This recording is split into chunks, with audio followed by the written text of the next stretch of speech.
So, for those of us that have not made a bid for an auction at that level, certainly for a watchmaking school, walk me through what that process was like with your dad and actually making the offer and then Yeah. getting the offer approved.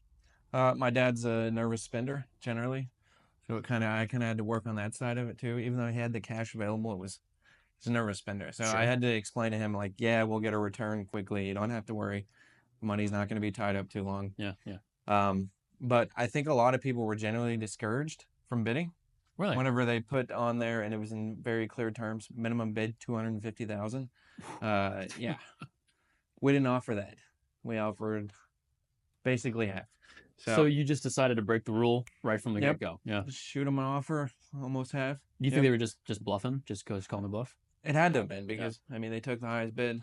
So, and we probably were. My guess was higher than we even should have been based on what the other people bid. Because Sure. I have a buddy in Virginia that also went and actually looked and bid on it. I think he offered 75 or 80. So, and he's a little cheaper than me. Let's put it that way. How long until it actually got approved? That's what was kind of weird and crazy. I was living in Germany, so I'd flown back to Germany already. Um, it had been over a month. We didn't Really? nothing. Like You know, no, didn't hear a thing. They didn't didn't have any timeline. there wasn't anything like Nothing. your bid has been Yeah, received or something like that. submission like a just an Yeah. automated Okay. confirmation Yeah. email like when you book a car or anything Sure. else. Sure. I But a mean, I'm month telling, with and a nothing. bad looking one too. That would just look like somebody had just like handwritten some little confirmation email. Like, yeah, At that amount of money, crazy. that's insane. It's crazy. So, I was living in Germany. I was back in Germany, and then I had flown back for something within my family. I don't know if we're visiting my sister or there was something. I was in the U.S. for some reason, and I was with both my parents. Hmm. That was also kind of odd. And then I hear my dad go, "Oh, I just got an email that we won," and I'm like, "What?" Out of the blue. I don't even remember it. Yeah. It had to have been a month and a half. Just Were you with guys? Where was no this? Like around the dinner table, or were you guys like out in a running hotel errands? room. Just Really? I don't even. I think it was later at night or early in the morning, and I was just like, "We what?" He's like, "Oh yeah, we won the bid." I'm like, "What?" Because Which one? I really thought it was just like a shot in the dark. Somebody was gonna bid the minimum. Sure. Yeah. There was a ton of stuff. I mean, Yeah. 26 for U-Hauls is full of watch school, not just. We're not talking about like somebody buying at a furniture store or something. Where Yeah. So all watch stuff. do me a So favor because we've talked a lot. Like we've mentioned, oh, I bought a watch school. I bought a watch school. What the hell does that mean? Like for the lay person, so you're buying tools, watchmaking benches, yeah. movements, but from like the watch perspective, are there just like watches that hang around watchmaking schools that people were working on? What is there like an inventory in some kind of way? The watches were actually junk.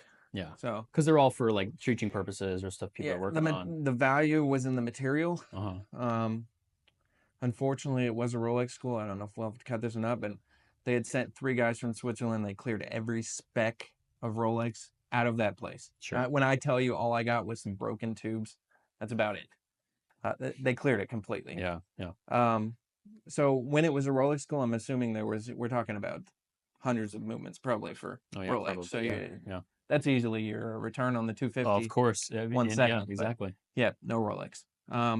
Only the after effects of the stuff they donated, basically, like the equipment. Sure. That was really the true value of it. Speaking of the buddy, to wrap that up, the buddy in Virginia actually bought one of the lays from me, the one that had come to bid on it. So Okay. one of Yeah. the more expensive lays. It was about 15,000, I think. So it was Yeah. better laid. Like we haven't. Sure. Sure. That one's better. The sister lathe, I guess we would say. Yeah. Yeah. So the majority of the value was probably, or without a doubt, was tools. So high-end lathes, high-end machining tools, stuff that you're basically, if you're gonna go buy it, the similar Shaoblins, if you buy them from Shaoblin, are 60 or 70,000. Yeah. So, Yeah. just unattainable for pretty much anybody. Yeah.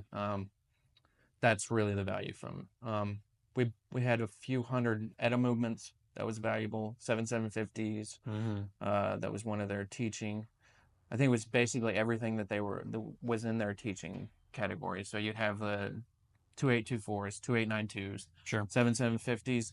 And then probably the highlight of that was 1873 Lamagnas, and if anybody's familiar, it's 861 Omega. Yeah, yeah, And there was a lot of those. yeah. So that was in their teaching group. I guess Omega didn't fly anybody over. I guess So not. But this kind of like this bulk of like movements and parts and stuff, like this was one of the big purchases that kind of like started the watch preserve, right? Am I making that 100%. up? Yeah. Yep. Living in Europe, I worked basically on the purchasing side of stuff.